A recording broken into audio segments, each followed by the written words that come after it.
Bonjour à toutes et à tous. Merci d'assister à cette session. Je suis très heureux de vous présenter ma présentation. Je suis Thomas Amino, je suis anesthésiste réanimateur dans le service de réanimation à l'hôpital Nord-Franche-Comté depuis peu. Et aujourd'hui, on m'a demandé de traiter la question de l'anticipation des prises en charge de nos patients, alors notamment dans le contexte de la pandémie de Covid. Voilà le plan que je vais vous proposer. Alors, on va déjà recentrer un petit peu le problème sur la pandémie qui nous a imposé d'anticiper les admissions à l'hôpital Nord-Franche-Comté, des critères qu'on a pu utiliser pour décider finalement de l'admission ou non de ces patients, des critères qu'on a utilisés pendant nos RCP, et puis en pratique, comment ça s'est passé. Pour recontextualiser un petit peu, donc nous sommes au printemps 2020, au mois de mars à peu près. On a un petit flou de ce qui se passe précisément à l'étranger, mais on voit bien que dans nos réanimations à l'international, les patients qui nécessitent de la ventilation invasive sont de plus en plus nombreux. Ils commencent à saturer nos services, et notamment à l'hôpital Nord-Franche-Comté, la question commence à se poser de ce qu'on va faire si jamais nos lits sont complètement saturés. On aura un problème de justice distributive puisqu'on ne pourra plus tout traiter nos patients de la même façon. Et on va se poser la question de savoir si on peut anticiper, avant que nos patients ne se dégradent, l'admission ou non de ces patients en réanimation. Dès le mois de mars 2020, la SRLF avait proposé, on va dire, une sorte de guide à destination des médecins dans le contexte de la pandémie pour on va dire leur donner quelques critères. Il ne s'agissait pas de donner des critères précis, objectifs d'admission ou de récuser des patients, mais bien de rappeler des principes élémentaires, notamment celui d'autonomie, de recueillir les volontés exprimées d'un patient avant de le récuser ou de l'admettre en réanimation. C'est du bon sens, mais on a parfois des patients qui sont dans des situations critiques et qui ne peuvent plus s'exprimer de manière éclairée.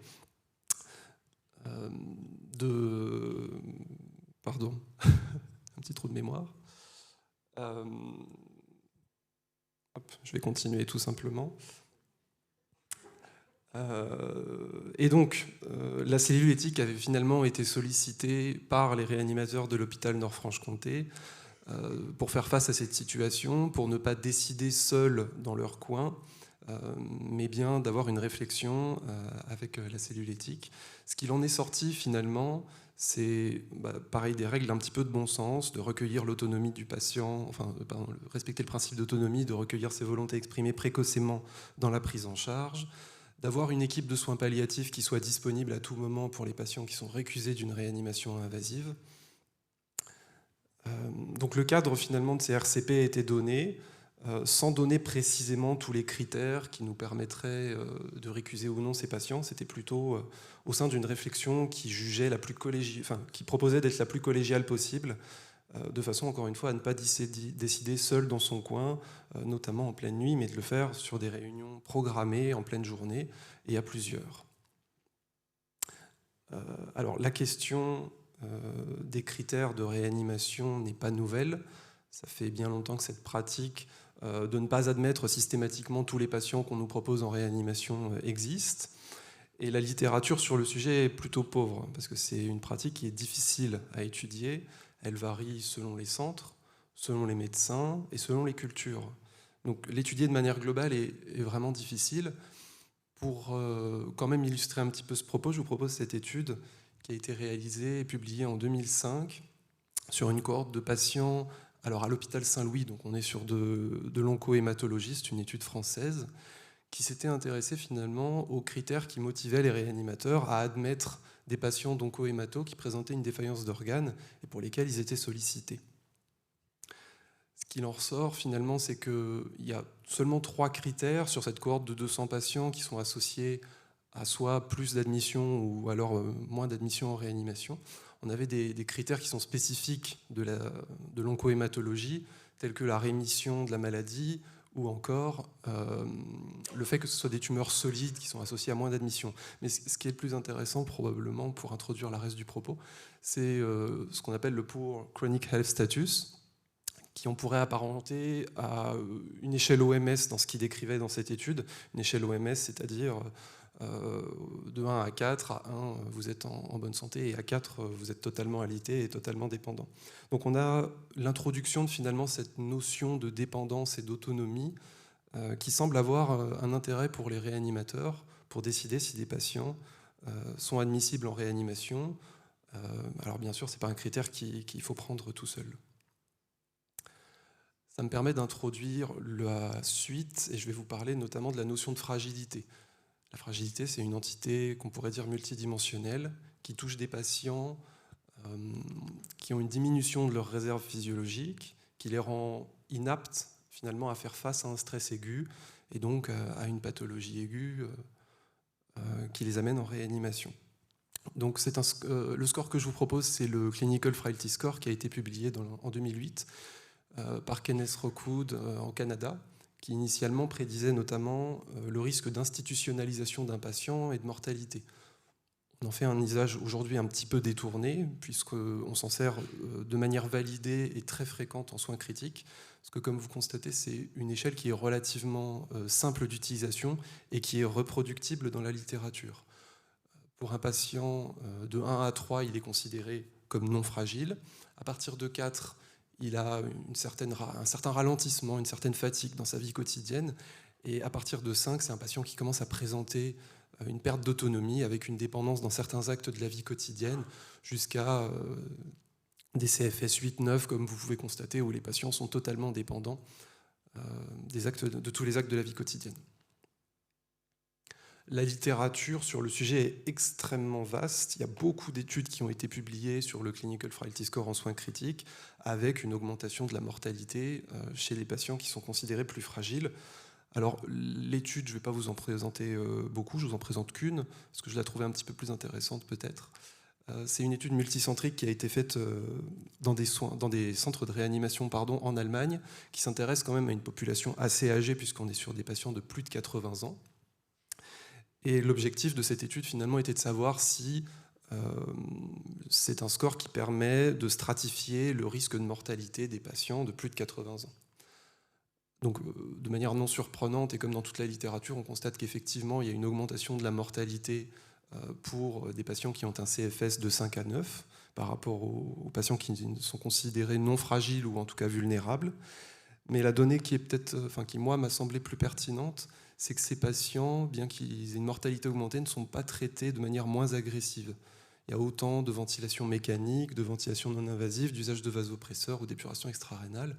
Alors il y a plus de limitations et d'arrêts thérapeutiques, mais dans d'autres littératures que j'ai pu trouver, il y avait quand même des traitements moins agressifs chez ces patients considérés fragiles. Il s'agissait d'une petite cohorte de 200 patients, mais tout de même multicentrique sur plus de 20 réanimations en Allemagne. La critique qui a pu être faite au Clinical Frailty Score en début du Covid, c'est que finalement, on n'avait aucun recul sur une prédiction de la mortalité chez nos patients Covid s'ils sont considérés plus fragiles que les autres. On va dire, cette étude a apporté une partie de réponse. Il s'agit d'une large cohorte multicentrique dans 128 réanimations, 28 pays différents et 1300 patients, qui a étudié la mortalité à 3 mois des patients de plus de 70 ans qui étaient admis en réanimation pour une pneumopathie au coronavirus. On constate qu'effectivement, il y a une augmentation de la mortalité, même significative, pour des patients CFS4, donc des patients vulnérables. Et la donnée peut-être un petit peu plus intéressante, qui n'est pas illustrée sur cette diapo, c'est que les patients qui avaient un CFS de 5 à 8, donc qui est considéré fragile, la mortalité ne varie pas selon leur catégorie d'âge. Dès qu'ils sont fragiles, la mortalité d'un patient qui va avoir 70 ans, 85 ans, ne varie pas. Donc je pense que ça renforce en tout cas l'intérêt de recueillir le Clinical Frailty Score chez nos patients Covid qui sont admis en réanimation. En pratique, à l'hôpital Nord-Franche-Comté maintenant, cet algorithme a été diffusé à l'ensemble du corps médical suite à la consultation de la cellule éthique, de façon à admettre le plus largement possible les patients, à les inscrire à cette RCP. de façon à pouvoir avoir une espèce d'image d'ensemble des patients qui sont hospitalisés à l'hôpital pour une pneumopathie au coronavirus, et de savoir s'ils sont éligibles ou non à une réanimation. Voilà le document dont on se servait une fois que les patients étaient inscrits à l'ARCP. On demandait au médecin responsable du patient de remplir ce document, de l'apporter à l'ARCP qui était quotidienne entre midi et 2 dans le service de réanimation. Un médecin de soins palliatifs était systématiquement présent, un médecin gériatre, parce qu'on avait très fréquemment des patients âgés. Il y avait au moins un médecin réanimateur, le plus souvent 2, voire 3 parfois, et bien sûr le médecin responsable du patient qui venait le présenter. À l'issue de cette discussion, donc on ne se contentait pas des comorbidités, vous voyez, on recueillait bien sûr les directives anticipées si elles existaient et les volontés exprimées s'il n'y avait pas de directives anticipées, les comorbidités bien sûr, l'autonomie du patient et puis la situation clinique dans laquelle il était. On regardait les examens d'imagerie, les examens de laboratoire bien entendu. Et à l'issue de cette concertation, de cette discussion, on proposait une décision d'admission ou non en réanimation si le patient venait à se dégrader, avec l'argumentaire qui était précisé. Si toutefois on ne parvenait pas à un consensus à l'issue de cette discussion, on sollicitait, selon le cas, l'avis d'un spécialiste. Ça pouvait être un avis très spécialisé dans un centre, dans un CHU, notamment pour certaines pathologies respiratoires avec un pronostic difficile à estimer. Et on prenait un rendez-vous pour une nouvelle réunion avec cet avis. En pratique, donc j'ai eu l'opportunité d'analyser cette cohorte de patients, 278 patients pour mon travail de thèse l'an passé. Donc ces 178 RCP qui ont été réalisés du mois d'avril 2020 au mois de janvier 2021, donc, notamment sur la deuxième vague de Covid qui a été très intense à l'hôpital Nord-Franche-Comté comme ailleurs. On avait sur ces 178 patients à peu près 2/3 de patients qui étaient considérés non admissibles et 1/3 de patients admissibles. Et la donnée qui ressortait, c'était notamment aussi que le score de fragilité différait de manière statistiquement significative entre ces deux groupes de patients. Pour conclure mon propos, je dirais surtout que ces RCP ont été motivés par l'attention sanitaire. Actuellement, elles n'ont plus lieu en dehors de la pneumopathie au coronavirus, donc quotidiennement, pour le moment, il n'en a plus. On avait vraiment cette attention constante aux principes éthiques, à une volonté de faire de la médecine individuelle, de prendre le patient dans sa globalité et d'avoir une vraie concertation pour, en tout cas, se rapprocher d'une décision qui respecte au mieux les principes éthiques. Dans certaines réunions, on restait notamment attentif à certaines pathologies qu'on pouvait juger plus rapidement réversibles, même chez des patients contre-indiqués à une ventilation pour un SDRA. On précisait, si c'était le cas, si les médecins le jugeaient nécessaire, qu'une pathologie plus rapidement réversible pouvait motiver une admission quand même en réanimation. Pour donner le mot de la fin, je dirais que c'était surtout une volonté non pas de rationner nos lits de réanimation, mais bien d'en tirer le meilleur profit et de rationaliser au mieux les prises en charge des patients. Je vous remercie.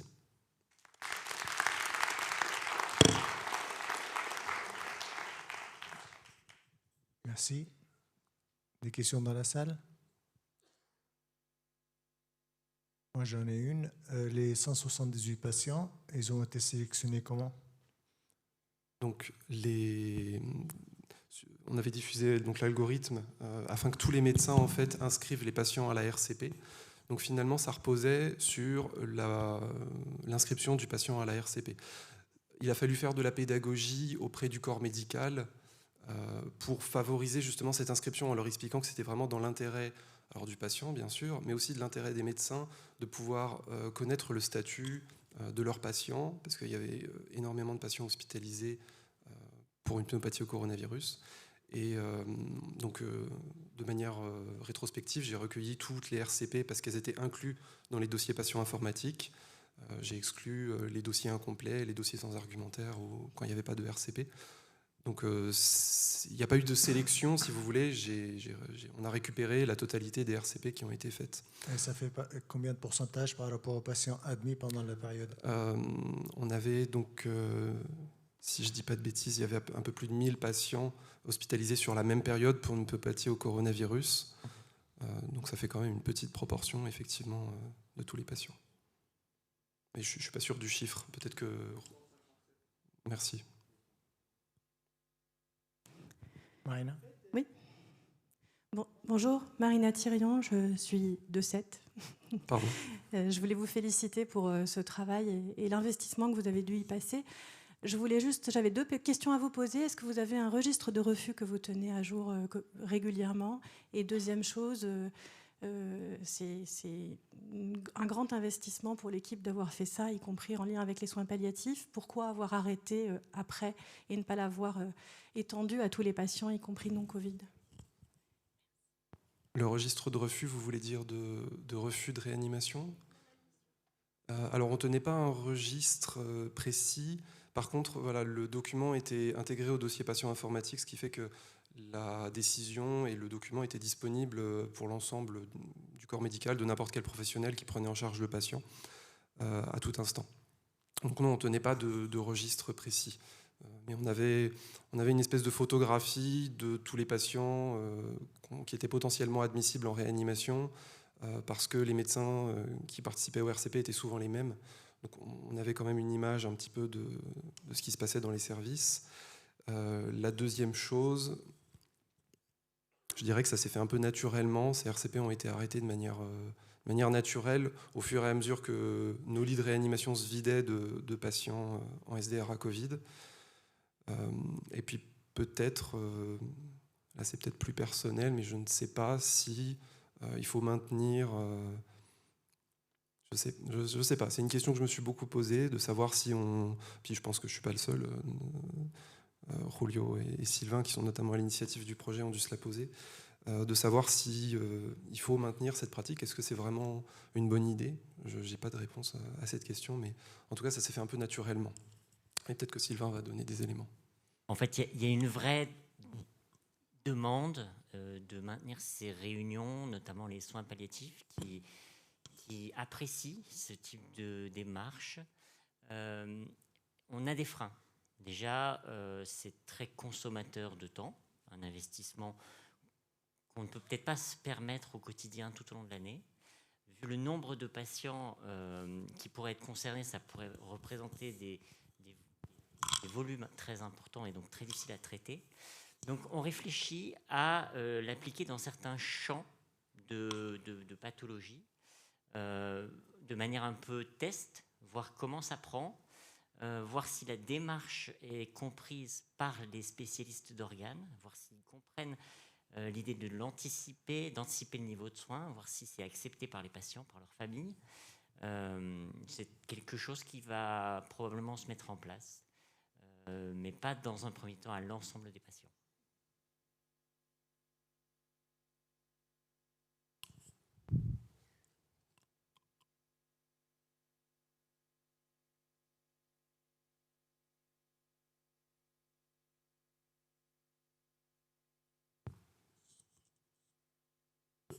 C'est très intéressant, bien sûr. Alors, est-ce que vous aviez la possibilité de répondre strictement aux conditions d'une discussion collégiale? Parce que faire les discussions collégiales pour tant de personnes, si on respecte les données, impose des gens extérieurs au service, etc., des médecins, etc. Est-ce que vous avez pu respecter ça? Alors oui et non, malheureusement. Pour ce qui est des médecins réanimateurs extérieurs au service, la réponse est non, puisqu'on n'a qu'un seul service de réanimation. Donc c'était toujours des médecins et qui en plus prenaient en charge des patients dans les unités Covid de réanimation. Par contre, il y avait systématiquement un ou plusieurs médecins de soins palliatifs, médecins gériatres, médecins qui présentaient le patient, et il y avait quand même, oui, une collégialité qui était présente. À ce moment-là, s'il y a des médecins extérieurs au service, je pense que tu respectes les conditions. Hein. Oui, j'entendais peut-être la présence d'un médecin réanimateur. Ah non, non, bah non. Comme on peut faire dans des centres universitaires quand on a plusieurs réanimations, mais ce n'est pas notre cas.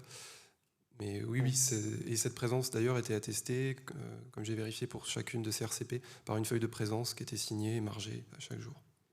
Deuxième question, c'est le problème, elle est établie à un temps T. Donc, passe s'il y a une modification par rapport à ça, parce que ça, c'est dans le dossier. Parfois, à mon avis, ce n'est valable que dans les 2 heures qui suivent ou les 3 heures qui suivent, mais 2 jours après, 3 jours après, quelle est la valeur comment faire pour... on a des informations, mais bon, il y a pu y avoir une évolution. Ce que je veux dire, c'est que ça risque de figer. Une fois qu'on a vu ça, on s'est dit, il y a non-admission. Revenir en arrière peut être compliqué. Je suis tout à fait d'accord. Alors souvent, c'était quand même des décisions qui étaient prises sur des situations cliniques assez figées, des patients qui étaient en perte d'autonomie depuis longtemps. Mais effectivement, la limite entre la perte d'autonomie aiguë d'un patient qui entre dans une maladie récente et qui effectivement est récusé d'une réanimation et qui peut récupérer par la suite et qui, c'est trop tard, il est contre-indiqué à la réanimation. Revenir en arrière, ça va être très compliqué, parce qu'une fois qu'on a pris une décision collégiale, je suis complètement d'accord avec vous, ça fait partie peut-être de mes réticences un peu personnelles à faire des RCP pour tous les patients, parce que je ne me vois pas personnellement en garde récuser un patient sans aller le voir en me disant il est récusé de la réanimation, je ne m'en occupe pas. À part dans des situations caricaturales, bien sûr, des âges extrêmes, mais sinon j'aurais du mal quand même à imaginer ça. En pratique, est-ce que tu as eu, donc, par rapport aux gens qui avaient été dits non réanimatoires, est-ce qu'il y a eu des gens qui finalement ont été réanimés? Oui, il y a 2 cas. 2 cas de patients, effectivement. Il y a eu une décision. Alors, j'étais pas présent, c'était en avril 2020, j'étais pas présent dans le service. Peut-être que vous avez le souvenir, mais il y a eu une patiente, j'ai souvenir, qui a été admise, mais je me souviens plus du dossier, franchement. Effectivement, comme Chauke Mezer, je suis un médecin de réanimation à Trévenans, et puis j'en faisais partie de la RCP Covid à l'époque, avec Sylvain Malfroid, et puis effectivement la présence de Thomas régulièrement. On discutait les cas qui étaient bon, bref, qui étaient typiques de non-réanimation et non-possibilité d'admissibilité en réanimation, pour lequel la décision elle était plutôt figée, mais on avait souvent parmi ces malades-là, une bonne partie, que je dirais aux alentours de 10% de ces malades, qu'il y avait des critères qui étaient discutables et on ne fermait pas la porte définitivement. On dirait que si jamais l'état de ces malades s'amène à s'aggraver pour être admissible en réanimation, on faisait une admission, une réanimation d'attente, le temps de voir l'évolutivité de ces malades et voir s'ils ont bénéfice d'une réanimation qui peut être maintenue ou pas. Alors, je me permets aussi de compléter la réponse, parce que pareil, j'ai beaucoup participé. On a toujours fait écrire en rouge dans le dossier des patients non-admissibilité dans le cadre d'une pneumopathie Covid-19, de sorte que justement il n'y ait pas gravé, figé le fait qu'un malade qui évoluerait bien de sa pathologie soit récusé ultérieurement d'un OAP dans un contexte complètement différent. On avait pensé à ce risque-là.